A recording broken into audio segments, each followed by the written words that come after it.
श्रीमान् वेङ्कटनाथार्यः कवितार्किककेसरी वेदान्ताचार्यवर्यो मे सन्निधत्तां सदा हृदि अस्मद्गुरुपरम्परायै नमः. இதுவரையும் மோட்சத்துல ஆசை உண்டாகிறது எப்படி உண்டாகுமா, உண்டாகிறது என்ன கிரமம் அது அப்படிங்கறதெல்லாம் பத்தி பார்த்தோம். இனி ஒரு 2 ஸ்லோகங்கள், இந்த 2 ஸ்லோகங்கள்னால ஒரு அபூர்வ விசாரம் ஒண்ணு பண்ண போற தேதிங்க. இப்போ இது 80 பண்ணினதுதான். ஸ்ரீபாஷ்யத்துல ஆரம்பணாதிகரணம் அப்படின்னு 2வது அத்தியாயம் முதல் பாதத்துல 6வது அதிகரணம் ஆரம்பணாதிகரணம்னு பேரு. அந்த அதிகரணத்துல வைசேஷிகன் நம்மளை பார்த்து ஆக்ஷேபிக்கிறோம்.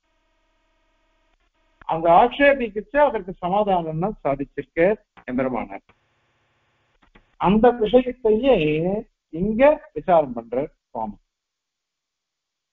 மோக்ஷம் அப்படின்னு இருக்கு இல்லையா, அது இங்கே யாராரு பிறகுறாளோ அவ எல்லாருக்கும் மோட்சம் கிடைச்சிடுமா, அல்லது சில பேருக்கு தான் கிடைக்கும், சில பேருக்கு கிடைக்கவே கிடைக்காது அப்படின்னு வியவஸ்தை இருக்குது. அப்படின்னா என்ன அர்த்தம்னா, இப்ப நம்ம பிரிச்சிருக்கோம். நம்ம எப்படி பிரிச்சிருக்கோம்? ஜீவனை 3 விதமாக பிரிச்சிருக்கோம்.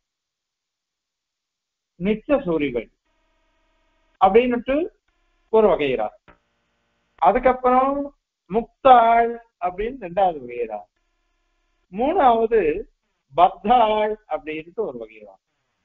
அதனால சம்சாரிகள் ஒரு ஜீவன் வகை, முக்தாள் ஒரு ஜீவன் வகை, நித்திய சூரிகள் அவ ஒரு ஜீவன். இந்த 3 விதமா சொல்லியிருக்கோம். இதுல பத்தாள் இருக்காளே, அந்த பத்தாள்ல அதுலதான் இப்ப கேள்வி வருது. என்னன்னா, இந்த பத்தாள்லயே சில பேருக்கு மோட்சம் வரும், சில பேருக்கு மோட்சமே வராது, நித்திய சம்சாரிகளாவே இருப்பாளா அப்படின்னு ஒரு கேள்வி வருது. நித்திய சம்சாரிகளா இருப்பாளா அப்படின்னு ஒரு கேள்வி வருது. அதற்கு சமாதானம் சாதிக்க போற சுவாமி. இது நித்திய சம்சாரிகளா இருக்க முடியாது அப்படின்னு ஒரு பட்சம், நித்திய சம்சாரிகள்ன்ற பட்சமே கிடையாது அப்படின்னு ஒரு பட்சம், நித்திய சம்சாரிகள் உண்டு அப்படின்னு ஒரு பட்சம். 2த்துலயும் தோஷம் இருக்கு, 2த்துலயும் தோஷம் இருக்கு அப்படின்னு தான் தோன்றது. இதுல நித்திய சம்சாரிகள் உண்டு இல்லை இந்த கேள்வியே வேண்டாமே அப்படின்ற மாதிரி வியாக்கியாக்காரா போயிடுவார். ஆனால் பாஷ்யக்காரர் திருவுள்ளம் நித்திய சம்சாரிகள்ன்றதே கிடையாது, நித்திய சம்சாரிகள்ன்றது கிடையாது. ஆனால் அதுக்கு உபபத்தி பொருந்துதல் பொருந்தி இருக்குது பாருங்க. அந்த யுக்திகளும் சொல்ல போறேன் சுவாமி. இப்போ நித்திய சம்சாரிகள் சொன்னாக்கா ஒத்துண்டாக்கா என்ன தோஷம், நித்திய சம்சாரிகள் இல்லை அப்படின்னு சொன்னா என்ன தோஷம் அப்படின்னு இத சொல்லி முடிச்சுடுற இந்த ஒரு ஸ்லோகத்தில். இவன் நித்திய சம்சாரி அப்படின்னு ஒருத்தன் இருக்கான்னு சொன்னோம்னு வச்சுக்கோங்களேன், அப்ப என்ன தோஷம் வரும் அப்படின்னாக்கா, இப்ப நம்ம எல்லாருமே என்ன பண்றோம்னா சந்தேக பிராணிகளா இருப்போம். நாம எல்லாருமே சந்தேக பிராணிகள் தான். சந்தேக பிராணிகள்னா என்ன அர்த்தம் அப்படின்னா, இப்ப நித்திய சம்சாரின்னு சொன்னோம்னு வச்சுக்கோங்க, அப்ப நித்திய சம்சாரி நான் இருக்கணும், நான் தான் நித்திய சம்சாரியோ அப்படின்னு எனக்கு தோணிட்டு இருக்கு. நித்திய சம்சாரின்னு எனக்கு தோணிடுச்சுன்னு வச்சுக்கோங்க, அப்ப என்ன ஆகும், நான் நித்திய சம்சாரியா ஆயிட்டேன்னாக்க அப்ப எனக்கு மோட்சம் கிடைக்காதுன்னு அர்த்தம். அப்ப நான் எதுக்கு மோட்ச உபாயத்தை அனுஷ்டிக்கிறதுக்கு போதும் பிரவர்த்திக்கணும்? வேண்டாமே, ஏன்னா நான் தான் நித்திய சம்சாரியாச்சே. நான் எவ்வளவு பிரவர்த்திச்சாலும் எனக்கு மோட்சமே கிடைக்காது அப்படின்னு தோணணும். அப்படின்னு தோணிடுச்சுன்னாக்க எல்லாரும் என்ன பண்ணுவான்னாக்கா இந்த மோட்சோபாயத்தை அனுஷ்டிக்காம நானும் நித்தியம்சாரி அப்படின்னு இருந்துட்டு எல்லாரும் இதுல இது பண்ண ஆரம்பிச்சிடுவா. லௌகீக விஷயத்திலேயே பிரவர்த்திக்க ஆரம்பிச்சிடுவா. பிரவருத்தி தர்மத்துல அவ பிரவேசிச்சிடுவா, நிவர்த்தி தர்மத்துல வரமாட்டார். உதாரிக்கிறார், பிரவருத்தி லட்சணம் தர்மம் பிரஜாபதி ரதீத், நிவர்த்தி லட்சணம் தர்மம் ரிஷிர் நாராயணோ பிரவீத் அப்படின்னு. பிரஜாபதி சதுர்முக பிரம்மா அவர் என்ன பண்ணாருனாக்கா நிவர்த்தி லட்சணமான தர்மத்தை, பிரவருத்தி லட்சண தர்மத்தை உபதேசிச்சாராம். அதாவது இந்த ஐகிக ஆமுஷ்மிக காமிய விஷயங்கள், அல்ப விஷயங்களுடைய பிரவருத்தி இருக்கு பாருங்க, அந்த தர்மத்தை அவர் உபதேசிச்சாராம். ஆனால் நாராயண ரிஷி பகவான் அவர் என்ன பண்ணாருனாக்கா நிவர்த்தி லட்சணம் தர்மம் ரிஷி நாராயணோ அப்ரவீத், நாராயணாகிற ரிஷி அப்ரவீத் உபதேசித்தார் நிவர்த்தி லட்சண தர்மம். நிவர்த்தி லட்சணத்தினை பண்ணணும், அதுதான் சரி அப்படின்னு உபதேசிச்சார் அப்படின்னு இருக்கு. இப்போ இவன் என்ன கேட்கிறான், நீங்க நித்திய சம்சாரின்னு ஒரு பட்சம் வச்சுட்டாக்கா எல்லாருமே நித்திய சம்சாரி தன்னை நினைச்சுக்குவான். நாம நித்திய சம்சாரியா, நமக்கு நித்திய சம்சாரின்னு வந்துடுச்சோம்னாக்கா அப்ப நமக்கு மோட்சம் கிடைக்க போறது இல்லை. மோட்சம் கிடைக்கலன்னாக்கா நாம எதுக்கு உபாயத்தை அனுஷ்டிக்கணும்? அதனால தேவையில்லாம எதுக்கு இந்த உபாயத்தை அனுஷ்டிக்கணும்? அதனால நமக்கு இன்னமும் மோட்சம் கிடைக்க போறது இல்லை, எவ்வளவு சிரமப்பட்டாலும் நமக்கு ஒண்ணும் இல்லை. அதனால நாம என்ன பண்ணலாம், எதையும் அனுஷ்டிக்காம லௌகிக சுகத்திலேயே இருந்துடலாம் அப்படின்னு தோணிடும். அப்படின்னு தோணுறதுனால இது நம்ம என்னத்துக்கோசரம் இது பண்ணணும்னு தோணிடும். அதனால நித்திய சம்சாரி பட்சத்தை எப்படி ஒத்துக்க முடியும்? அதனால அது வராது அப்படின்னுட்டு அவ சொல்றாது. அதற்கு சுவாமி என்ன சமாதானம் சாய்க்கிற, ஏன் இத மாதிரிலாம் நினைக்கிறீங்க? அதுவே தவறு. காரணம் என்னன்னாக்க மோட்ச சாஸ்திரங்கள்லாம் என்ன சொல்லி கொடுத்திருக்கு அப்படின்னாக்க, நம்ம பகவத்கீதையெல்லாம் நம்ம சேவிக்கிறோம்.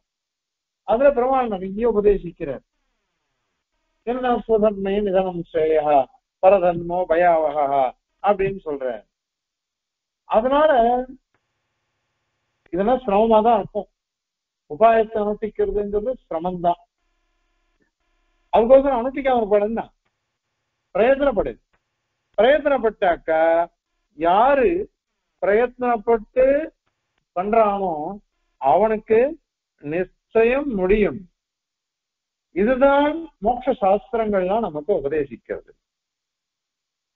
அப்படி கணக்க இல்லைன்னு நினைச்சுக்கோங்க, இவ்வளவு பெரிய சாஸ்திரங்கள் வேண்டவே வேண்டாமே.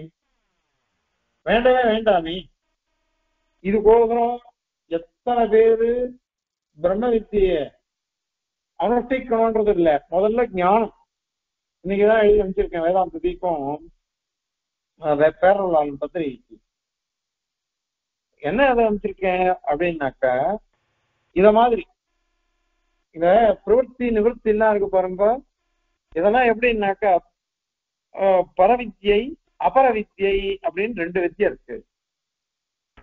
முண்டகோபனிஷத் சொல்றது, வித்யே வேதித்தவியே பராச்சா பராச்ச அப்படின்னு ரெண்டு வித்தியைகளை தெரிந்து கொள்ளப்பட வேண்டும். என்னன்னா பரவித்யா அபரவித்யா.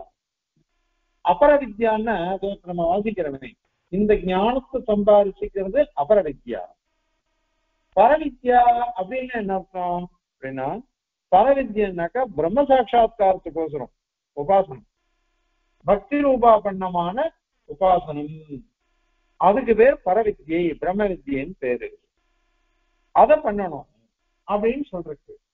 லோகத்தில் இருக்கிறவா எல்லாருமே ஏதாவது ஒரு சமயத்துல தன்னுடைய கஷ்டத்தை தெரிஞ்சுண்டு இதுக்கோசரம் பிரவர்த்திக்கிறானா இல்லையா?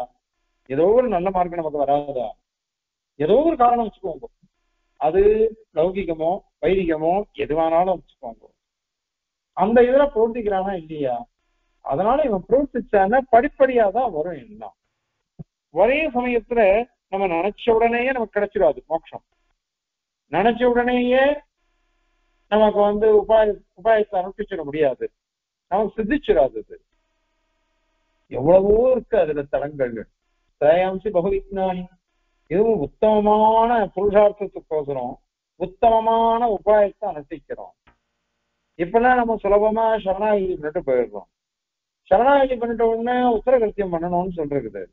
உத்தரகிருத்தியங்கள்லாம் என்னது அப்படின்னாக்கா, பெருமாள் சிந்தனையை தவிர்த்து, பாகவதால் சிந்தனையை தவிர்த்து, ஆச்சாரியால் சிந்தனையை தவிர்த்து ஒவ்வொரு கிடையாதுன்னு இருக்குது. ஆனால் தேக யாத்திரை முக்கியமா போயிடுறது. இந்த காலத்துக்கு ஏற்ற மாதிரி தேக யாத்திரையை நம்ம பிரவர்த்திச்சுதான் ஆகணும். நம்ம பரநியாசம் பண்ணிட்டோம், ஆனா தேக யாத்திரையை விட்டுற முடியுமா? சாப்பிட வேண்டாமா? குழந்தைகளை பார்த்துக்க வேண்டாமா? ரட்சிக்க வேண்டாமா? அப்பா அம்மாவை ரட்சிக்க வேண்டாமா? எல்லாம் இருக்கே நமக்கு, அத்தனையும் பண்ணிதானே ஆகணும். அதனால அது பிரவர்த்திச்சுன்னு தான் இருக்கும் அது. அதனால இதனாலே நம்ம எவ்வளவோ தள்ளுறது, எவ்வளவோ பாகவத பிரச்சாரப்படுறோம். யாரையாவது ஏதாவது சிந்தனை பண்றோமா இல்லையா, அவர் அப்படி சொன்னார் இவர் அப்படி சொன்னார் அப்படின்னு நினைச்சா கூட சரி, அது பாகவத பிரச்சாரம் சொல்றது. அதனால எத்தனையோ தடங்கல்கள் வரும். அதனால உடனே சித்திச்சிடாது. பெரிய பெரிய யோகிகள் எல்லாமே, ஜடபரதர் உபாக்கியான நமக்கு எல்லாம் தெரியும். அவர் ஆதிபரதர் ராஜா வானப்பிரஸ்தாசிரமத்துக்கு வந்துட்டு உபாயத்தை அனுஷ்டிக்க ஆரம்பிச்சார், யோக பக்தி யோகத்தை. ஆனால் ஒரு மான்ல போய் மானை பார்த்துட்டு, மான் அடிபட்ட உடனே அதுல லயிச்சு போயிட்டார். அடுத்தது மானா பிறந்து, அதுக்கப்புறம் ஜடபரதரா பிறந்து, அப்புறம் முக்தி அடைஞ்சார் அப்படின்னு விஷபராணம் சொல்றது. அதனால பெரிய பெரிய யோகிகள் எல்லாமே விழுந்துடுறாங்க. அதனால ஒரு உபாயத்தை அனுஷ்டிக்கிறதுன்றது ரொம்ப கஷ்டம். அதனால யாருக்கு முக்தி வரணும்னு அருகதை இருக்குதோ அவளுக்கு நிச்சயம் முக்தி கிடைக்கும், நிச்சயமா கிடைக்கும். இந்த விசுவாசம் தான். இந்த விசுவாசம் நமக்கு சாஸ்திரம் கொடுக்கிறது. விசுவாசம் சாஸ்திரம் தான் நமக்கு விசுவாசம் கொடுக்கிறது. காரணம் சாஸ்திரம்ன்றது என்னதுன்னா வேதம். வேதம் பொய்யானது சொல்லவே சொல்லாது. வேதம் பொய்யானது சொல்லாது. லௌகிக வாக்கியம் மாதிரி இல்லையே வேதம். மீமாம்சையில செய்த சபரசுவாமி ஒரு கேள்வி கேட்டு பதில் சொல்ற. லோகத்துல ஒருத்தன் பேசுறான், அது பொய்யாவும் இருக்கலாம் உண்மையாவும் இருக்கலாமே. அந்த மாதிரி வேதம் சொல்றது கூட பொய்யாவும் இருக்கலாம் உண்மையாவும் இருக்கலாம். எப்படி நம்புறது? லோகத்திலேயாவது பரவாயில்ல, தேவதத்தன் நல்லவன், யஜ்யதத்தன் கெட்டவன் அப்படின்னா ஒரு பிரதீதி இருக்குது, ஞானம் இருக்கு. அதை கொண்டு இவன் சொன்னா சரியா இருக்கும், தேவதத்தன் சொன்னா சரியா இருக்கும், யஜ்யதத்தன் சொன்னா தப்பா இருக்கும் அப்படின்னு லோகத்துல தெரிஞ்சுக்க முடியும். வேதத்தை பத்தி யாருக்குமே தெரியாது. அதனால வேதம் சொல்றத எப்படி நம்புறதுன்னு கேட்கிறார். அதனால வேதம் கூட பொய்யா இருக்கலாம் அப்படின்னு ஆட்சேபம். அதுக்கு அவர் சொல்ற, நகி தேவதத்தஸ்ய ஷியாமத்வே யஜ்யதத்தஸ்யாபி ஷியாமத்வம் அப்படின்னு சொல்றாரு அவர். தேவதத்தன் கருப்பா இருக்கான்னுட்டு யஜ்யதத்தன் கருப்பா இருப்பானா? ஏன்னா அந்நித்வாதேவ, இவன் வேற அவன் வேற. அதனால இவனுடைய குணம் வேற, இவனுடைய சுபாவம் வேற, இவனுடைய பிரவೃತ್ತಿ வேற. அவனுடைய குணம், அவனுடைய சுபாவம், அவனுடைய பிரவೃತ್ತಿ வேற. அதனால வேதம் ஒண்ணு சொல்றதுன்னாக்கா அந்த வேதத்தை லௌகிக வாக்கியத்தை கொண்டு பார்க்காதீங்கோ. லௌகிக வாக்கியம் வேற, வைதிக வாக்கியம் வேற. அதனால இது வேற அது வேறதான். அப்படி இருக்கிறதுனால அதை கொண்டு இதை பார்க்காதீங்க, இதை கொண்டு அதை பார்க்காதீங்க.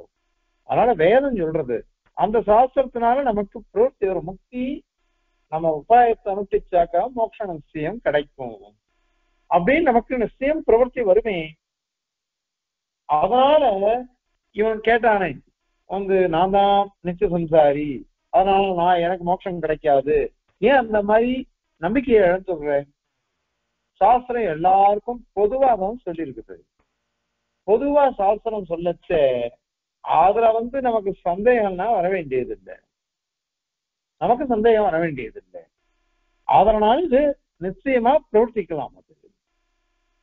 அதனால நீ நித்திய சம்சாரின்னு ஒரு பட்சத்தை ஒத்துண்டோம்னாக்கா நான் தான் நித்திய சம்சாரி, அதனால எனக்கு மோட்சம் வராது அப்படின்னு சிந்தனைப்படாது. அந்த இதுவே கிடையாது. அதுக்கு சுவாமி என்ன சொல்ற, கொத்திமங்கலம் சுவாமி, லோகத்துல பாக்குறோம் ஒரு உபாயத்தை எந்த எந்த காரியமா இருந்தாலும் சரி, எந்த பலன் நமக்கு வேணும்னாலும் உபாயத்தை அனுஷ்டிக்கிறோம், அதுக்கு வேண்டிய உபாயத்தை அனுஷ்டிக்கிறோம். அந்த அனுஷ்டிச்சா கூட அதுக்கு பலன் உடனே கிடைக்கும்னு நமக்கு தெரியாது. ஏன் அப்படின்னா ஈஸ்வரன், காலம், அதிருஷ்டம் இதெல்லாம் தான் நமக்கு அதுல ஹேத்துவா இருக்கும். அதனால ஏதோ நம்ம பண்ணினாக்க நிச்சயம் ஏதோ ஒரு பலன் கிடைக்கும். லோகத்துல பார்க்கணும், ஒருத்தனுக்கு பசி எடுக்கிறது, தலைகை பண்றான், தலைகை பண்ணான்னாக்க உடனே ஏதோ ஒரு பிரசாதம் கிடைக்கிறது, அதை அவன் சாப்பிடுறான், அதனால அவனுக்கு பசின்றது போயிடுறது, வயிறு ரொம்பிடுறது, திருப்தி உண்டாயிடுறது, அவன் நிம்மதியா இருக்கானா இல்லையா? அதனால லோக விவகாரங்கள்ல பார்த்துட்டு இருக்கோம், ஏதாவது ஒரு பலன் வேணும்னாக்க அதுக்கு வேண்டிய சாதனத்தை அனுஷ்டிக்கிறோம். அப்படி சாதனத்தை நம்ம அனுஷ்டிச்சோம்னாக்க அதனால நமக்கு பலன் கிடைக்கிறது. அத லோகத்துல பார்த்துதானே இருக்கோம். அந்த மாதிரிதான் இங்கேயும். அதே மாதிரி நம்ம பார்க்கறதுலயும் சரி, நம்ம எப்ப நான் ஆரம்பிக்கிறோம்னா அப்பவே எனக்கு பலன் வந்துடாதே. அதையும் காமிக்கிறார். விவசாயம் ஒருத்தன் பண்ண போறான், இன்னைக்கு விதை விதைக்கிறான், நாத்து நடுறான், களை எடுக்கிறான், உரம் போடுறான், ஜலம் நீர் பாய்ச்சுறான், எல்லாம் முடிஞ்சு 2.75 மாசம் கழிச்சுதான் நெல்லு கிடைக்கிறது நமக்கு. அந்த நெல்லு வந்த உடனே அரிசி வந்துடாது. அதை கொஞ்சம் சரி பண்ணி அதுக்கப்புறம் அதை குத்தி அது பழைய அரிசியாகி அதன் பிறகு அதை தெளிவு பண்ணி சாப்பிடணும்.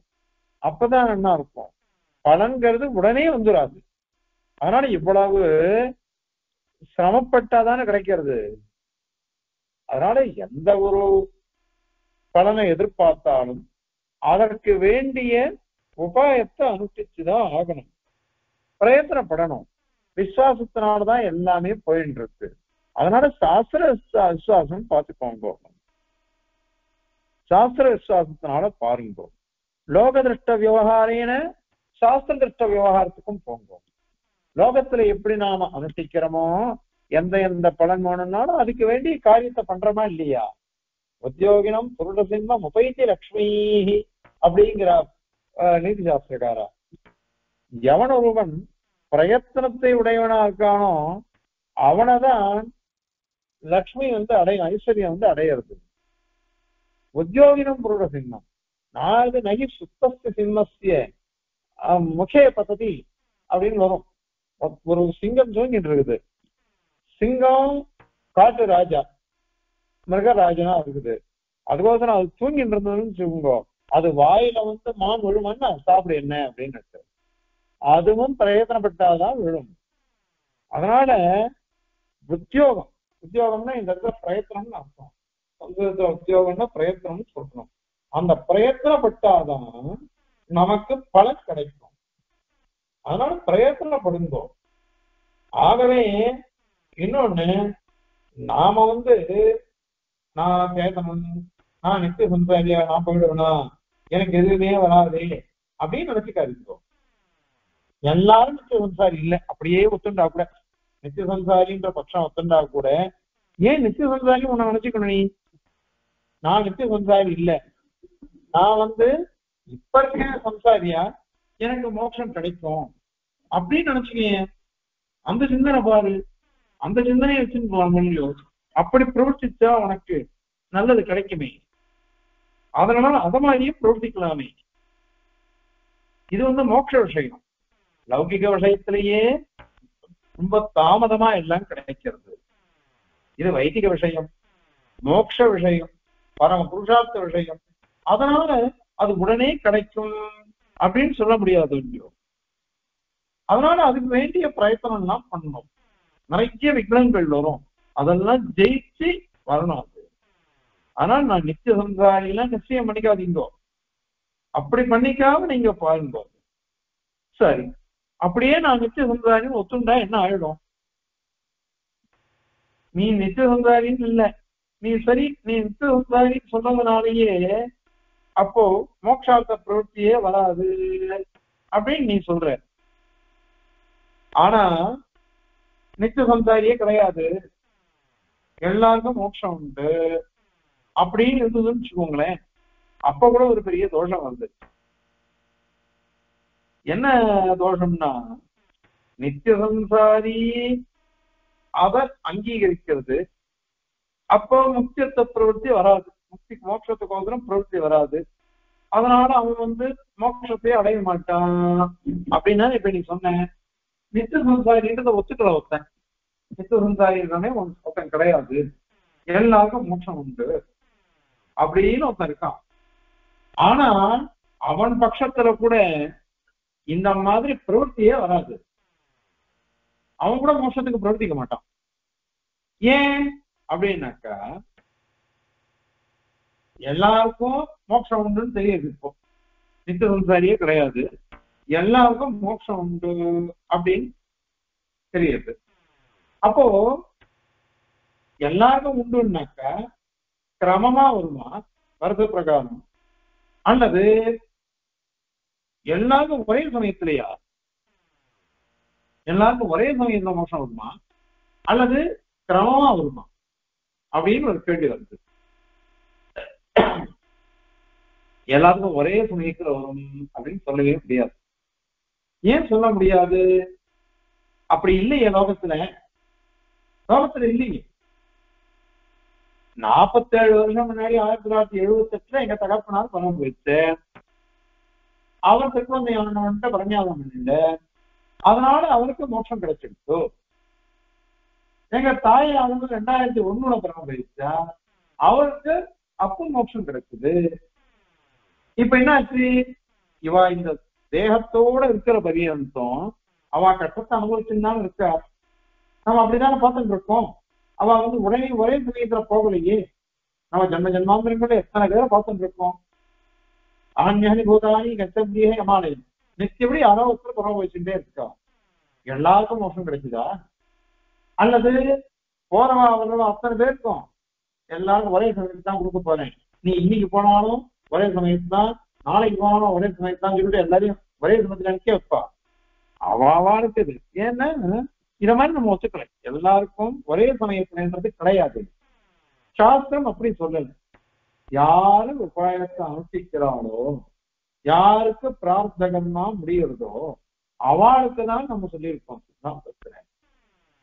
ஆனா பசு தாவதேவ தினம் யாவன் விமோக்ஷியே, அவனுக்கு அவ்வளவுதான் விளம்பம். எப்பொழுது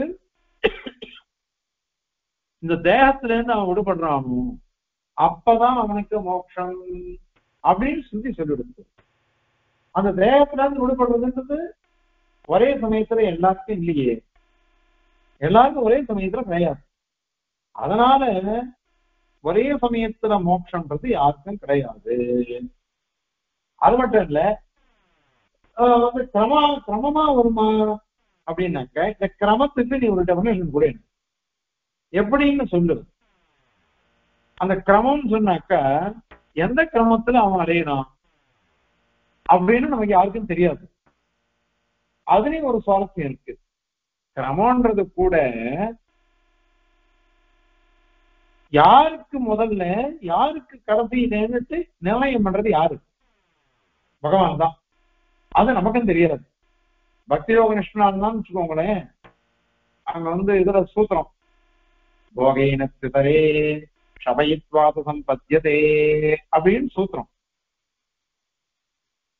போகையினத்தும் இதரே ஷபயித்வா அத சம்பத்தியதே அப்படின்னு சூத்திரம். இதர க்ஷபணாதிகரணம்னே பேரு. அதாவது என்ன அர்த்தம், அங்க சந்தேகம் சொல்றது, இந்த இப்ப நான் இந்த ஜென்மா எனக்கு கிடைச்சிருக்கு, இந்த ஜென்மாவில நான் மோட்சத்தை அடையணும் அப்படின்னு நானும் பக்தி யோகத்தை ஆரம்பிக்கிறேன். எந்த ஜென்மாவில எந்த உடம்ப கொண்டு நான் பக்தி யோகத்தை ஆரம்பிச்சனும் அந்த ஜென்மாவிலேயே அந்த உடம்பு முடியத்தேவே எனக்கு மோட்சம் கிடைச்சிடுமா, அல்லது இந்த ஜென்மாவிலையும் கிடைக்கலாம், அல்லது வேற ஏதாவது நிறைய ஜென்மா எடுத்து நிறைய உடம்பு எடுத்துட்டு அதுல கிடைக்குமா அப்படின்னு சந்தேகம் வந்து பக்தியோக நிஷ்டனுக்கு, பிரபணனுக்கு இல்லை. அதுக்கு பூர்வபக்ஷி இந்த ஜென்மாவிலேயே முடிச்சிடும் அவனுக்கு அப்படின்றான். ஆனால் சித்தாந்தம் அப்படி சொல்லல. ஏன் அப்படின்னா பிராரப்த கர்மா எந்த ஜென்மாவில முடியும், எந்த சரீரத்துல முடியும்னு யாருக்கும் தெரியாது, அது அநியதமானது. அதனால இந்த இப்ப இந்த சரீரத்துல நான் பக்தி யோகத்தை ஆரம்பிச்சேன், இந்த ஜென்மாவிலேயே கூட எனக்கு முடியலாம், அல்லது பல ஜென்மாக்கள் எடுத்தும் முடியலாம், பல சரீரங்கள் எடுத்தும் முடியலாம், எப்போன்னு யாருக்குமே தெரியாது. இது நியதி இல்லை, நியமம் இல்லை அது அப்படின்னு நாங்க சொல்லிட்டே இருக்கு. சூத்திரகாரனே 4ஆம் அத்தியாயம் முதல் பாதம் 11வது அதிகரணம் அது இதர க்ஷபணாதிகரணம். அந்த போகையின இதர க்ஷபணாதிகரணத்துல இத மாதிரி சாதிச்சிருக்க. ஆகையினால இந்த நிர்ணயமே பண்ண முடியாது. அதுல ஒரு சந்தேகம் வந்துடும். இப்ப நிர்ணயம் பண்ண முடியாது இல்லையோ, அப்ப அவன் என்ன நினைச்சுப்பான், இப்ப யாரு முதல்லன்னு தெரியாது, யாரு கடைசியிலன்னு தெரியாது, ஒருவேளை நான் தான் கடைசி முக்தனா இருக்கணும் அப்படின்னு சந்தேகம் வந்துடும். நான் தான் கடைசி முக்தன் அப்படின்னு எனக்கு சந்தேகம் வந்துடுச்சுன்னு வச்சுக்கோங்க. அப்படியே எனக்கு இப்பவே நான் மோட்சத்துக்கோசரம் உபாயத்தை அனுப்பிச்சு என்ன பிரயோஜனம் இருக்கு? நான் எவ்வளவு பண்ணாலும் எனக்கு கிடைக்க போறது இல்லை, கடைசியில தான் எனக்கு கிடைக்கும் எனக்கு. அதனால அப்ப பண்ணிட்டா போச்சு, இப்பவே வந்து நான் என்ன பண்ண போறது, எனக்கு தேவையில்லை. நான் எவ்வளவு பிரயத்தனப்பட்டாலும் எனக்கு கடைசியில தான் கிடைக்குமா, ஏன்னா நான் தான் கடைசியோ என்னமோ யாருக்கு தெரியும் அது. அதனால நான் இப்ப எதுக்கு பண்ணணும், நான் பண்ணாமலே இருக்கலாமே. அதனால இந்த மாதிரி ஒரு சிந்தனையும் வந்துடும் தனக்கு. நீ போன பட்சத்துல என்ன சொன்ன, நான் தான் நித்திய சம்சாரியோ அதனால எனக்கு மோட்சம் கிடைக்காதோ, நான் எதுக்கு பிரயத்தனம் பண்ணணும், அதனால நான் பிரவர்த்திக்க வேண்டாம் அப்படின்னு நினைச்சுட்டேன். இப்ப என்ன சொல்ற சுவாமி, என்ன கேள்வி கேட்கிற, இவன் நான் தான் கடைசி முக்தன் அப்படின்னா நீதி இல்லையோ இல்லையோ, அதனால நான் கடைசி முக்தனா இருந்தான்னாக்க இன்னைக்கே நான் எதுக்கு பிரயத்தனம் பண்ணணும், இன்னைக்கே நான் பிரயத்தனப்பட்டாலும் எனக்கு லாபம் இன்னும் இல்லை, மோட்சம் இப்ப எனக்கு கிடைக்க போறது இல்லை, அதனால அப்புறம் பார்த்துக்கலாம் அப்படின்னு சொல்லிட்டு இந்த மாதிரி உபாயத்தை அனுஷ்டிக்கிறதுல விமுகனா ஆயிடுவான். உபாயத்தை அனுஷ்டிக்க மாட்டான். அவன் அனுஷ்டிக்க மாட்டான்னாக்க அப்ப எதுக்கு இது? ஏன்னா லோகத்துல எல்லாருக்குமே ஆலசியம் தானே. நம்ம நான் கடைசியா தான் எனக்கு கிடைக்க போகுது, நான் இப்பயே பண்ணணும் அப்படின்னுட்டு சோம்பேறித்தனம் வந்துடும். எல்லாருமே ஆலசிய பட்சபாதிகள் தான். நமக்கு பின்னாடிதான் இப்பயே முதல்லயே பண்ணி வச்சுட்டு என்ன எனக்கு பிரயோஜனம் அப்படின்னு தோணுது. அதனால யாருக்கு எல்லாருமே அதான் நினைச்சான்னு வச்சுக்கோங்க, நான் தான் கடைசி முக்தன், நான் தான் கடைசி முக்தன் அப்படின்னு நினைச்சுட்டான்னு வச்சுக்கோங்களேன், அப்போ அவன் வந்து மோட்சத்துக்கு ஒருத்தருமே அவன் பிரவர்த்திக்க மாட்டான், உபாயத்தை அனுப்பிடுறது அவனும் பிரவர்த்திக்க மாட்டான். அப்போ ரெண்டு பட்சமும் ஒரே தோஷம்தான். ஒருத்தன் நான் தான் நித்திய சம்சாரி அப்படின்றதுனால அவனும் பிரவர்த்திக்க மாட்டான். இந்த பட்சத்திலேயோ நான் தான் கடைசி முக்தன், அதனால இப்பயாவது கடைசி முக்தன்னா என்ன அர்த்தம், எத்தனை யுகமோ யாருக்கு தெரியும், எத்தனை ஜென்மாவோ யாருக்கு தெரியும், அத்தனை ஜென்மாக்கள்ல எனக்கு ஒண்ணும் கிடைக்காது, நான் எதுக்கு பண்ணணும், அதனால நான் உபாயத்தை அனுப்பிக்க வேண்டாம் அப்படின்னு தோணணும். அப்படி தோன்றதுனால இது வந்து எதுவுமே கிடையாதுன்னு ஆயிடும், எதுவுமே கிடையாதுன்னு ஆயிடும். அது மாத்திரம் இல்ல, இந்த மாதிரி நித்திய சம்சாரிகள் அப்படின்னு ஒத்துண்டாக்கா இதுல சிருஷ்டிங்கிறது பெருமாள் வந்து விடலேன்னு ஆகும். இது அடுத்த ஸ்லோகத்தையும் சொல்ல போற, இந்த ஸ்லோகத்தையும் கோடிட்டு காமிக்கிறார். அதாவது நம்ம ஏற்கனவே பார்த்திருக்கோம், பின்னாடியும் சொல்ல போற நாயகத்துல சிருஷ்டி எதுக்கோசரம் வருது, சிருஷ்டி எதுக்கு வருதுன்னா பெருமாள் வந்து லீலாரசத்தை அனுபவிக்கிறான். லீலாரசத்தை விளையாட்டா எல்லாம் பண்றோம். கந்துகையில ஜந்த ஹரே விஹரதி கிரீடாம் கந்துகைரிவ ஜந்துபிகி அப்படின்னு ஸ்லோகம் எடுத்திருக்காரு தேசியன் அஷ்டபந்தயாதிகாரத்துல. அதாவது ஹே ஹரே, நீ பந்துகளை கொண்டு எப்படி விளையாடுவானோ ராஜாக்கள்லாம், அந்த மாதிரி நீ ஜந்துக்களோட விளையாடுற. கந்துகம்னா பந்துன்னு அர்த்தம். பந்துகளை வச்சுட்டு எப்படி விளையாடுவானோ அந்த மாதிரி நீயும் ஜந்துக்களோட விளையாடுற, சிருஷ்டி எல்லாம் பண்ணிட்டு அப்படின்னு நீ பெருமாளை பத்தி சொல்றது. இப்ப இவன் நித்திய சம்சாரின்னு ஒரு பட்சத்தை ஒத்துண்டான்னு வச்சுக்கோங்களேன். அப்போ பெருமாள் எப்பொழுதுமே லீலையாக எல்லாத்தையும் அனுபவிக்கிறார், விளையாடுறார், சிருஷ்டி எல்லாம் பண்ணிட்டு இருக்க. அதனால பெருமாளுக்கு அந்த சிருஷ்டிங்கிறது எப்பொழுதும் நடந்துட்டு இருக்குது அப்படின்னு தோணும்.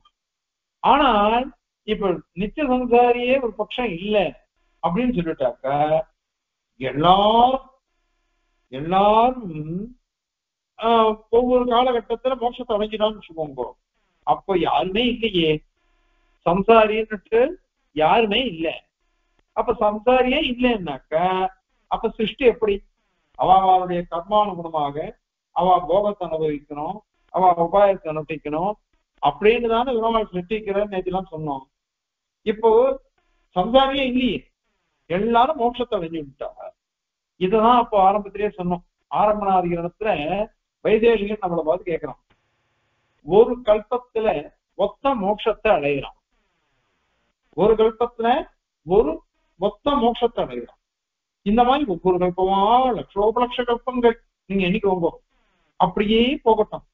அப்படியே போச்சுன்னாக்கா ஒரு காலகட்டத்துல எல்லாருமே மோட்சத்தை அடைஞ்சிருவாளே.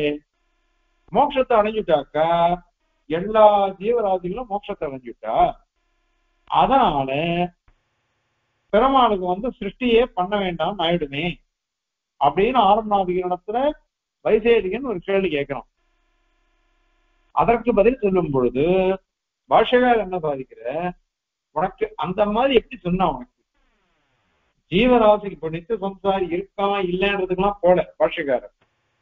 அவர் என்ன பண்ணிட்டாருனாக்க, இந்த ஜீவராசிகள்லாம் அசங்கேயாள், எண்ணிக்கையே கிடையாது, இத்தனை பேர் தான் ஜீவன்கள் அப்படின்றது கிடையாது. ஏன்னா நித்திய சூரிகள் நமக்கு தெரிஞ்சு ஆனந்தங்களோட விஷயத்தேனா ஆதிசப்தம் போட்டுருக்கோம். அவன் அந்த ஆதிசப்தத்தினால அவன் இவ்வளவுதான் கணக்கு கிடையாது நித்திய சூரிகளுக்கு அப்படின்னுட்டு இருக்கு. பின்னாடி வரப்போறது இதே தரத்துல சுவாமி சாதிக்க போறேன். நித்திய சூரிகள் அசங்கியாக்கால், இவ்வளவுதான் கிடையாது, சங்கியே கிடையாது, அவ்வளவு பேர் இருக்கா நித்திய சூரிகள் அப்படின்னு சொல்றோம். அந்த மாதிரிதான் ஜீவராசிகளும் அசங்கியாக்கால், சங்கியே கிடையாது, இத்தனை பேர் தான் கிடையாது. இல்லையே 100 கடை இருக்கு, 1000 கடை இருக்கு, 10,000 கடை இருக்குன்னு சொல்றமே, அந்த மாதிரி இத்தனை ஜீவன் அத்தனை ஜீவன் லோகத்துல கணக்கு எடுக்கிறாள். அதற்கும் பதில் சொல்றேன். அதெல்லாம் இப்ப இருக்கிற கணக்கை வச்சு நீங்க சொல்றேன். இதுக்கு முன்னாடி எத்தனை ஜீவராசிகள், இதுக்கு பின்னாடி எத்தனை ஜீவராசிகள், எத்தனை பேர் பிறந்தா எத்தனை பேர் இருக்கான்னு எப்படி தெரியும்? எல்லாமே அசங்கேயால் தான், இத்தனை பேர் தான் கிடையாது. அசங்கேயமான ஜீவராசிகள்ல நீ கணக்கு சொல்றேன்னு சொல்றியே, அது எப்படி வரும்? அந்த கணக்குங்கிறது வரவே வராது. சங்கையில சங்கியே சொல்ல முடியாது, சங்கியே சொல்ல முடியாது. ஏன்னா இவ்வளவுதான் சொல்ல முடியாது. சரி, நமக்கு வேணா தெரியாம போலாம், பகவான் சர்வஜன் தானே, அவனுக்கு தெரிஞ்சு விட்டுமே, அவனுக்கு உண்டு வழி அது, அவனுக்கு வரட்டுமே அது அப்படின்னு அவனுக்கு தெரியலாமே அப்படின்னு ஒரு கேள்வி வருது. அதற்கு சமாதானம் சர்வஜத்துவம்னா என்ன அர்த்தம் தெரியுமா?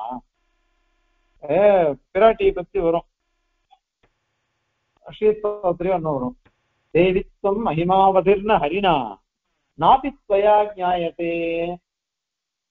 அம்மா பெரிய பிராட்டியாரே, உன்னுடைய மகிமைய ஹரினாலும் அறிய முடியாது, ஒன்னாலையும் அறிய முடியாது அப்படின்னு பொறுத்தாள்தான். ஒண்ணுமே தெரியும் அவனுக்கே தெரியாது அப்படின்னாக்கா அவன் சர்வஜானத்தே. சர்வஜனுக்கு போய் இது தெரியாதுன்னு சொல்லிட்டா பெரிய தோஷம் வந்துருமே. சர்வஜனுக்கு போய் அவன் கிஞ்சித்யன் அசர்வஜன் அப்படின்னு வந்துருமே, அது தோஷம் இல்லையா அப்படின்னு ஒரு கேள்வி வரும். அதற்கும் பதில் சொல்ற வாஸ்தவம்தான். ஆனால் ஒரு விஷயம், சர்வஜத்துவம்னா என்ன அர்த்தம் தெரியுமா? இருக்கிறது தெரிஞ்சுக்கிறது தான் சர்வஜத்துவம். இருக்கிற வஸ்துவை தெரிஞ்சுக்கிறது சர்வஜத்துவம். உன்னுடைய மகிமைக்கு எல்லை அப்படிங்கிறது இருந்ததுன்னு வச்சுக்கோ, அதை நான் தெரிஞ்சுக்கல அப்படின்னு சொன்னா தோஷம். எல்லையற்ற உன் மகிமையை போய் இவ்வளோ எல்லை அப்படின்னு தெரிஞ்சுட்டாக்கா அது எப்படி தெரிஞ்சுட்டதா ஆகும்? இல்லையே, இல்லாத விஷயத்தை எப்படி தெரிஞ்சுக்க முடியும்? ஏன்னா ஆகாசத்தாமரைன்னு சொல்றார். ஆகாச அரவிந்தம் ககனாரவிந்தம் சொல்றார். ககனாரவிந்தம் அப்படின்னுட்டு இந்த ஆகாச புஷ்பம் ஆகாச தாமரைங்கிறது யார் இருக்காங்கன்னா அது மாதிரி ஆகாச தாமரை நம்ம லோகத்துல சொல்லிட்டு இருக்கோம், அது கிடையாது. ககனாரவிந்தம் அப்படின்னு ஒண்ணு இருக்குது அப்படின்னு சொல்றா. அது யாருமே பார்த்தது இல்லை. இல்லாத ககனாரவிந்தத்தை அவன் பார்த்தேன்னு சொன்னான்னாக்க எனக்கு தெரியும்னு சொன்னா அவன் உண்மத்தன், அவன் பைத்தியம்னு அர்த்தம். பைத்தியம்னு அர்த்தம். அதனால இல்லாத ஒரு தாமரை புஷ்பத்தை இருக்குன்னு தெரிஞ்சிருந்தான்னா அவன் பைத்தியம். இல்லாததா தெரிஞ்சிருந்தவன் தான் அறிந்து கொண்டவன். அவிஜாதம் விஜானதாம் விஜாதம் அவிஜானதாம். பிரம்மத்தை நான் தெரிஞ்சு விட்டேன்னு ஒருத்தன் சொன்னான், அவனுக்கு தெரியலேன்னு அர்த்தமா. பிரம்மத்தை நான் தெரிஞ்சுக்கலன்னு ஒருத்தன் சொன்னான், அவன் பிரம்மத்தை தெரிஞ்சு விட்டான்னு அர்த்தமா. ஏன்னா பிரம்மம் இப்படிப்பட்டதுன்னு யாரால தெரிஞ்சுக்க முடியும்? நம்ம தெரிஞ்சுக்கிறதுன்னா ஒரு துளி அவனுடைய வைபவம் அப்படிப்பட்டது பகவானுடையது. அதுல ஒரு துளி தான் நம்ம தெரிஞ்சுட்டு இருக்கோம். அந்த மாதிரிதான் சர்வஜத்துவம்னாக்கா ஜீவராசிகள் அசஞ்சேயால் எண்ணிக்கையே அற்றவாதான். எண்ணிக்கை அற்றவாளை போய் பகவான் இவ்வளவு எண்ணிக்கைன்னு தெரிஞ்சுட்டு இருப்பான் அப்படின்னு சொன்னா என்ன அர்த்தம்? அது கிடையாது. அவன் எப்படி தெரிஞ்சுட்டு இருக்கான் தெரியுமா? பகவான் ஜீவராசிகள்லாம் அசங்கேயாள் அப்படின்னு தெரிஞ்சுட்டு இருக்கான். எண்ணிக்கையற்றவர்கள் தெரிஞ்சுட்டு இருக்கான் பாருங்க, அதுதான் அவனுடைய ஞானம், அதுதான் சரி. அதனால அந்த மாதிரி பார்த்துக்கணும் இந்த இடத்துல. அதனால இங்க எல்லாருக்கும் ஒரு பத்ததி இருக்குது, ஒரு விஷயம் தெரியுது. அதனால ஜீவன்கள் எல்லாமே பகவானுடைய அம்சம்தான். அம்சமா இருக்கிறதுனால எல்லாருக்குமே பகவத் அனுகிரகத்தினால ஒரு ஞானம் இருக்கு, பிரயத்தனம் வரும், பிரவருத்தி வரும். அதனால சம்சாரிகளா இருந்துட்டாக்கா அவளுக்கு மோட்சம் கிடைக்கும் அப்படின்னு அவனுக்கு யோகியதை இருந்ததுன்னு வச்சுக்கோங்க, அவனுக்கு கிடைக்கும். ஒருத்தனுக்கு இல்லைன்னா அவனுக்கு கிடைக்காது. அதனால நித்திய சம்சாரின்ற பட்சம் ஒத்துண்டாக்கா நான் தான் நித்திய சம்சாரியோ அப்படின்னு சொல்லிட்டு அவனுக்கு பிரவருத்தியே வராம போயிடுமே அப்படின்னு ஒரு கேள்வி கேட்டீங்க, அதுவும் தவறு. ஏன்னா யாருக்கு தகுதி இருக்கோ அவன் அதுல பிரவர்த்திக்கிறான், யாருக்கு தகுதி இல்லையோ அவன் அதுல பிரவர்த்திக்க முடியாது. அவ்வளவுதான், அவனுக்கு கிடைக்காது. இல்லாத போனாக்கா இவாளுக்கெல்லாம் ஒரு நியதி கிடையாது, இப்பதான் மோட்சம் கிடைக்கும் அப்படின்லாம் கிடையாதோ இல்லையோ, அதான் கிடையாதோ இல்லையோ. அதனால இப்படிதான் கிடைக்கும், இப்பதான் கிடைக்கும்னா கிடையாது. அப்போ நான் தான் கடைசியா மோட்சத்தை அடைய போறேன், அதனால நான் எதுக்கு பிரவர்த்திக்கணும் அப்படின்னு தோணலாம். அதனால பிரவருத்தியில வரவே வராது பிரவருத்தி அப்படின்னு நீ கேட்டையானாக்கா அது ரெண்டு பட்சமும் உண்டு. ரெண்டு பட்சத்திலையும் தோஷம் வரும். நித்திய சம்சாரி அங்கீகரித்தாலும் வரும், நித்திய சம்சாரி இல்லைன்னு சொன்னாலும் வரும். இது என்னன்னா தேசியம் என்ன பண்ணிட்டாரு அப்படின்னாக்கா ரெண்டு பட்சத்தையும் சொல்லிட்டார். ரெண்டு பட்சத்தையும் சுவாமி சாதிச்சுட்டு இது இருக்கு இல்லைன்றத ஒண்ணுமே சொல்லல. நித்திய சம்சாரியா அங்கீகரிக்கிறதா இல்லையா அப்படின்னுட்டு. ஆனால் சுவாமி தேசியன் நித்திய சம்சாரின்ற பட்சத்தை அங்கீகரிக்கல அப்படின்னு தான் தோன்றது அது அப்படின்னு சில ஆச்சாரியால் சொல்றார். புத்திமூலம் சுவாமியோ இந்த அடுத்த ஸ்லோகத்தை சொல்லச்சே சொல்ற இந்த கேள்வியே வேண்டாமே, இந்த கேள்வியே வேண்டாம், ஏன்னா இது தேவையில்லை. ஏன்னா சில விஷயங்கள்லாம் சந்தேகத்துக்கு கேள்விக்கெல்லாம் அப்பாற்பட்டது, இதுக்கெல்லாம் நிர்ணயம் பண்ண முடியாது. சாஸ்திரம் மோட்சத்தை பத்தி உபதேசிச்சுடுத்து, உபாயத்தை பத்தி உபதேசிச்சுடுத்து, நீங்க பிரவர்த்திங்கோ பிரவர்த்திச்சாக்க அது சபலமாயிடுச்சுன்னாக்க எம்பெருமான் பரமகிருபையோட சித்தோபாயமா இருந்து நம்மள அனுகிரகிப்பான். அல்லது நமக்கு பிராப்தம் இல்லைன்னாக்கா அப்ப பகவான் நிகிரகம் தான் பண்ணுவானே தவிர்த்து அனுகிரகிக்க மாட்டான். ஏதோ நமக்கு விரோதம் இருக்கு, சங்கல்பத்துல விரோதம் இருக்கு, அதனால நமக்கு வரல, அந்த சிந்தனையில இருந்தோம். அதனால இதுதான் சரி இது சரியில்லை அப்படின்றது வேண்டாம். அதனால இந்த பட்சத்தை ஏத்துக்கிறதா வேண்டாமா அப்படின்னாக்கா நித்திய சம்சாரின்ற பட்சம் ஒத்துண்டா அவர் அல்ல. ஆனால் அவெல்லாம் கூட பிரவர்த்திக்கலாம், மோட்ச உபாயத்தை அனுஷ்டிக்கிறதுன்னு பிரவர்த்திக்கலாம். சித்தோபாயம் திருவுள்ளம் உகந்தாதான் எதுவும் கிடைக்கும். சதஸ் நடந்துட்டு இருந்தது, அடிய விஷயம் சொல்லிட்டு இருக்கேன், சாம்பிராயாதிகரணம் சொல்லிட்டு இருக்கும் பொழுது இந்த சண்டை வந்துட்டு சாங்காச்சார சுவாமி, என்எஸ்ஆர் சுவாமி, அப்புறம் நாவல்பாக்கம் வரதாச்சாரிய சுவாமி, 3 பேருக்கையும் அடையன் வித்தியெல்லாம் அதிகரிச்சிருக்கேன் ஐயா சுவாமிக்கு அப்புறம். ஏன்னா அப்பப்போ வாட்டில் சேவிக்கிறதுலாம். அப்போ என்டி ஸ்ரீனிவாசன் ஐயங்கார் சுவாமின்னு ஒருத்தர் பெங்களூர்ல இருந்த, இப்ப கூட இருக்கேன்னு நினைக்கிறேன், அந்த சுவாமி, இந்த மாதிரி பெரிய பெரிய மகான்கள்லாம் உட்கார்ந்தார். அந்த மாதிரி ஹாசன் ஸ்ரீனிவாச தேசிகாச்சாரன் ஒருத்தர், அந்த சுவாமி வரலாம் எல்லாரும் உட்கார்ந்துட்டு இருந்தார். எல்லாரும் உட்கார்ந்துட்டு அற்புதமா இருந்தது சதசு. அப்ப இந்த இதுல அடையன்னா அப்படின்னு சொல்லிட்டு இருக்கேன், உபாயத்தை அனுப்பிச்சாக்க மோட்சம் கிடைச்சிடுமா அப்படின்றத பத்தி ஏதோ பேச்சு வந்தது. அப்போ வரதாச்சார சுவாமி சாதிச்சார், உபாயத்தை அனுஷ்டிச்சதுனாலேயே மோட்சம் கிடைச்சுடும்னு நினைக்காதீங்கோ. உபாயத்தை அனுஷ்டிச்சதுனால என்ன பலன் கிடைக்கும் அப்படின்னா, நம்மளுடைய கர்மா இருக்கு பாருங்கோ, அந்த கர்மா ஒண்டிதான் பிரதிபந்தகம் அழியும். அந்த உபாயம் நமக்கு மோட்சத்தை கொடுக்காது, நமக்கு பிரதிபந்தகம் தடையா எது இருக்குதோ கர்மாக்கள் அதெல்லாம் அழியும், அவ்வளவுதான். மற்றபடி நமக்கு என்ன ஆயுது அப்படின்னா, அந்த சித்தோபாயனான எம்பெருமான் இருக்கான் பாருங்கோ, அவன் கருணையை காமிக்கணும் நம்ம கிட்ட. அவன் காமிச்சான்னாக்கா நமக்கு பலன் கிடைச்சிடும், அவன் சங்கல்பித்தாதான் கிடைக்கும். அதனால சித்தோபாய அதீனமே தவிர்த்தாது சாத்தியோபாய அதீனம் இல்லை. அதனால உபாயத்தை நம்ம அனுஷ்டிச்சதுனாலேயே நமக்கு மோட்சம் கிடைச்சிடும்ன்றது கிடையாது. அப்படி எனக்கு உபாயத்தை அனுஷ்டிக்க வேணாம்னு சொல்லக்கூடாது, உபாயத்தை அனுஷ்டிச்சே ஆகணும். அதனால அவன் பிரீதன் ஆவான். பிரீதன் ஆயிட்டான்னாக்கா அவசியம் நமக்கு அனுகிரகிச்சிடுவான், அவசியம் நமக்கு அனுகிரகிச்சிடுவான். நேற்று அதெல்லாம் பார்த்தோம். ச மகாத்மா சுதுர்லபகா சதமதி ச மகாத்மா சுதுர்லபகா, அப்படிப்பட்டவன் கிடைக்க மாட்டானே, அப்படிப்பட்டவன் நான் விடுவனா அப்படிங்கிற கீதையில பகவான். அதனால சித்தோபாயனான எந்திரவான் நமக்கு அனுகிரகிச்சிடுவான்.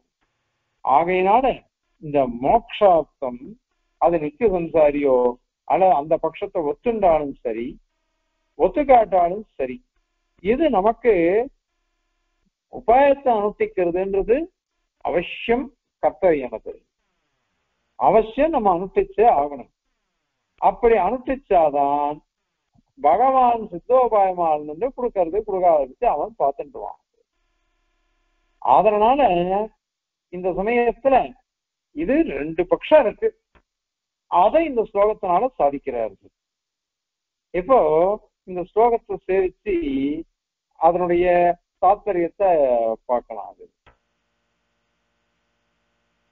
கச்சிச்சே நித்யபத்தஹ கிமயம் அஹமிதி ஸ்யான்முக்ஷோருபேக்ஷா மைவம் யுக்தஸ்ய முக்தி பவதி திருடமிதி பிரத்யயார்த்தன் பிரவர்த்தேஹ நோ சேத் ஸ்யாம் அந்த்யமுக்தஹ கிமஹமிதி ந கேபி அத்யமுக்தௌ யதேரன் சர்கஸ்தித்யாதி சந்ததி அவிரதிஹி அதஹ இத்யேவமேகே அன்யதான்யே அப்படின்னு சாதிச்சுட்டார். அதாவது கச்சித்து நித்தியபத்தே, நித்திய சம்சாரி, எப்பொழுதும் சம்சாரியாக ஒருத்தன் இருக்கான். அதாவது நித்திய சம்சாரியா தான் ஒருத்தன் இருப்பான் அப்படின்னு சொன்னா அவனுக்கு மோட்சமே கிடையாதுன்னு ஆயிடும். அப்ப என்ன ஆகும்? அகம் கிம் அயம் இது, நான் தான் அந்த நித்திய சம்சாரியோ அப்படின்னு ஒவ்வொருத்தனுக்கும் சந்தேகம் வந்துருச்சுன்னு வச்சுக்கோங்க. அப்படி சந்தேகம் வந்துருச்சுன்னாக்க முமுக்ஷோகோ, மோட்சத்துக்கு ஆசை இருக்குது பாருங்க, அதுல இருந்து உபேக்ஷாஸ்தியா, மோட்சத்துக்கு யாருக்கு ஆசை இருக்கோ அவனுக்கே உபேட்சை வந்துடும், அலட்சியம் வந்துடும். எதுக்கு நாம பண்ணணும்? நாம தான் நித்திய சம்சாரி ஆயிடுறோமே, என்ன பண்ணாலும் நமக்கு பிரவருத்தி வராது, பலன் கிடைக்காது, அதனால வேண்டாம் அப்படின்னு தோணிடும் அப்படின்னுட்டு ஆக்ஷேபம்.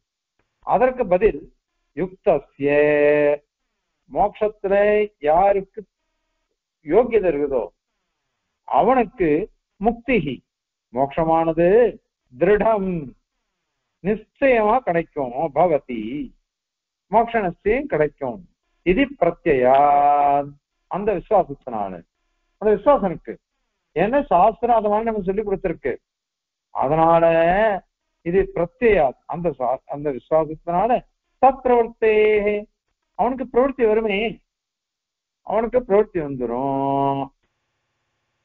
அப்படி நீ கணக்க ஒத்துக்கலைன்னாக்கா அது ஏவம்மா அந்த மாதிரி நீ கேள்வியே கேட்க கூடாது. நித்திய சம்சாரியா நான் தானோ, அதனால எனக்கு பலன் வராதோ, மோட்சமே வராது, நான் எதுக்கு பிரவர்த்திக்கணும் அப்படின்னா உனக்கு தோணிடும். அப்படின்னு நீ சொன்ன பாரு, அது தேவையில்லை. ஏவம்மா நோ சேத், சரி நித்திய சம்சாரியே இல்லை அப்படின்ற பட்சத்துல கூட இந்த விரோதம் வருமே, தோஷம் வரும்.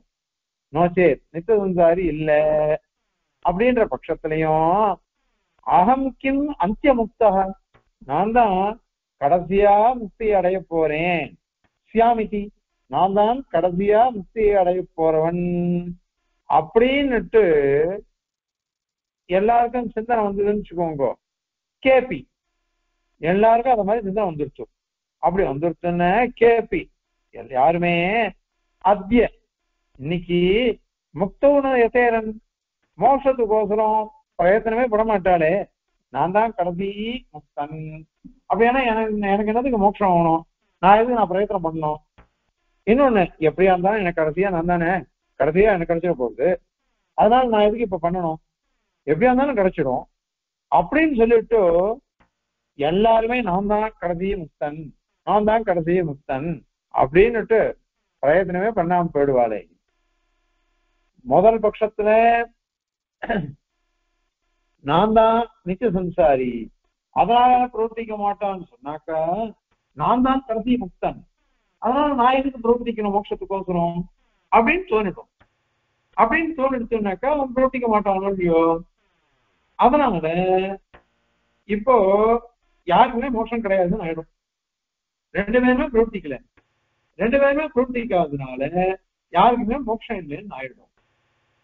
அதனால ஒரே ஒரு பட்சம் இருந்து இந்த மாதிரி ஒத்துண்டாக்க ஒரே ஒரு அனுகூலம்.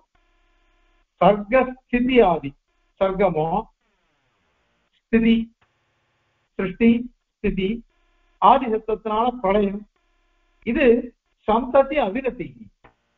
சந்ததி சிருஷ்டி ஸ்திதி பிரளயம் இதனுடைய அவிரதி, அது எப்பொழுதும் பண்ணின்ற பேர் பிரம்மாள், அது ஒன்றுதான் நடந்துட்டு இருக்கும்.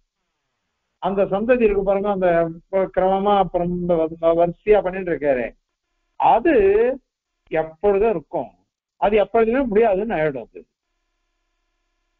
அதனால சாஸ்திரத்துல ஏதோ வாய்மானி பூதானி ஜாயந்தே அனுஜாதானி ஜீவந்தி எப்பகேந்த விசம் விசந்தின்னா சொல்லி இருக்கிறது, அது எப்பொழுதும் நடந்துட்டு இருக்கோம்னு அர்த்தம்.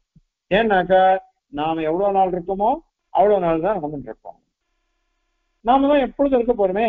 ஏன்னா நான் நித்திய சம்சாரி அதனால நான் மோட்சத்துக்கு பிரவர்த்திக்க வேண்டாம், நான் தான் கடைசி முக்தன் அதனால இப்ப நான் பிரவர்த்திக்க வேண்டாம் அப்படின்னு சொல்லிட்டு யாருமே பிரவர்த்திக்காம வந்தாக்கா எல்லாரும் கர்மட்டாளாவே இருப்பார், கர்ம விஷயாலாவே இருப்பார்.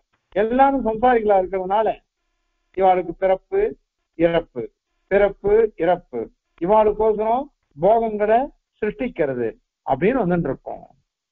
அதனால எப்பொழுதுமே இருக்கும். அதனால சாஸ்திரங்கள் சொல்றது இல்லையோ, இந்த பகவான் வந்து எல்லாத்தையும் சிருஷ்டிக்கிறார், எல்லாரையும் ரட்சிக்கிறார், எல்லாத்தையும் பிரளயத்துல நாசம் பண்றார் அப்படின்னு இருக்கோ இல்லையோ. அதனால எல்லா காரணமும் சரியாக எல்லா காரியமும் நடந்துட்டு இருக்கும். இத்தியேவம் இவ்வாறாக ஏ கே ஒரு பட்சிகள் சில பேர் அத மாதிரி சொல்றா. அந்நே அந்நே இன்னும் சில பேரோ அந்நதா நித்திய சம்சாரிகளே இல்ல அப்படின்னு சொல்றா. ஒரு பட்சம் நித்திய சம்சாரிகள் இல்லைன்னு சொல்றா, இன்னொரு பட்சம் நித்திய சம்சாரிகள் உண்டுன்னு சொல்றா. இப்படிதான் இருக்கு. அதனால நித்திய சம்சாரி பட்சமும் உண்டு. இது வந்து அனாதி காலமா இப்படி இருக்கிறதுனால அது இருக்குது அது அப்படின்னு சொல்றாது. சரி, இத மாதிரி ஆசையே வராதே, மோட்சமே எதுவும் பண்ண மாட்டாளே, இதுக்கெல்லாம் பிரமாணம் இருக்கான்னாக்கா பெருமாளே சொல்ற, க்ஷிபாம் அஜஸ்ரம் அசுபான் ஆசுரீஷ்வேபயோனிஷோ, அது மாதிரி மாம் அப்பிராப்தியைவ நிவர்த்தந்தே அப்படின்னா வாக்கியம் இருக்கு கீதையில. இந்த மோசமான வாக்காளே துஷ்பிரகிருதிகள் இவாளெல்லாம் தூக்கி அடிச்சுடுறேன். எங்க தூக்கி அடிக்கிறேன் தெரியுமா? ஆசுரீஷ்வேவ யோனிஷு, அசுர ஜன்மாக்கள் அதுல சேர்த்து விட்டுறோம். அவள் நித்திய சம்சாரியா தான் இருக்கலாம். அதனால கேள்வி வரும். அதனால இந்த மாதிரி பிரயத்தனம் இல்லாம போயிடும். பிரயத்தனம் இல்லாம போயிடுச்சுன்னாக்கா அவளுக்கு வந்து இதுவே கிடைக்காது, மோட்சமே கிடைக்காது. மோட்சமே கிடைக்காதுன்னாக்கா அப்போ எந்த ரெண்டு பட்சமும் சித்திக்காதுன்னு ஆயிடும். ரெண்டு பட்சமும் சித்திக்கலன்னாக்கா யாருமே மோட்சத்தை அடைய மாட்டா. யாருமே மோட்சத்தை அடைய மாட்டா. யாருமே மோட்சத்தை அடையாததுனால சிருஷ்டி ஸ்திதி பிரளயங்கள்லாம் கிரமமா நடந்துட்டே இருக்கும். வேற ஒண்ணுமே காரியம் நடக்காது, வேற ஒரு காரியம் நடக்காது. அதனால பாபம் பிரஜாம் நாபயதி கிரியமானம் புனః அப்படின்னு சொல்ற மாதிரி அந்த மாதிரி எப்பொழுதும் பாபத்தை பண்ணிட்டு இந்த கர்மடாலாவே கர்ம விஷயாலாவே வாழலாம் இருந்துருப்பா. இது நித்திய சம்சாரி பட்சத்தையும் சில பேர் சொல்றா. நித்திய சம்சாரி இல்ல அப்படின்னு இன்னொரு பட்சம். இந்த மாதிரி இருக்காது. அப்படிங்கிறத இந்த ஸ்லோகத்துல பொதுவா ரெண்டு பட்சத்தை சொல்லி ரெண்டு பட்சத்திலையும் தோஷம் வரும். நீ ஒரு பட்சத்துல தோஷம் சொன்னா இன்னொரு பட்சத்திலையும் நான் தோஷம் சொல்லுவேன் அப்படின்னுட்டு சுவாமி இத பொதுவா கோடிட்டு காமிச்சுட்டு இந்த ஸ்லோகத்துல. அடுத்த ஸ்லோகத்திலேயும் அது மாதிரி ஒரு சில கேள்விகளை கேட்டு பதில் சொல்லிட்டு அது தீர்மானமா என்ன அப்படின்ட்டு அதை பார்க்கலாம். இப்போ ஸ்லோகத்தை தெரிவிக்கலாம். கஷ்டித்தே நித்யபத்தः கிமயம் அஹமிதி ஸ்யான்முக்ஷோருபேக்ஷா மைவம் யுக்தஸ்ய முக்தி பவதி திருடமிதி பிரத்யயாத்தன் பிரவர்த்தேः நோ சேத்யாம் அந்த்யமுக்தः கிமஹமிதி ந கேப்யத்ய முக்தௌ யதேரண்ய சர்கஸ்தித்யாதி சந்தத்ய விரதிரத ஏவமேகே அன்யதான்யே கவிதார்க்கிகசிம்ஹாய கல்யாண குணசாலினே ஸ்ரீமதே வெங்கடேஷாய வேதாந்த குரவே நமः. அஸ்மத் குரு பரம்பராயே நமः.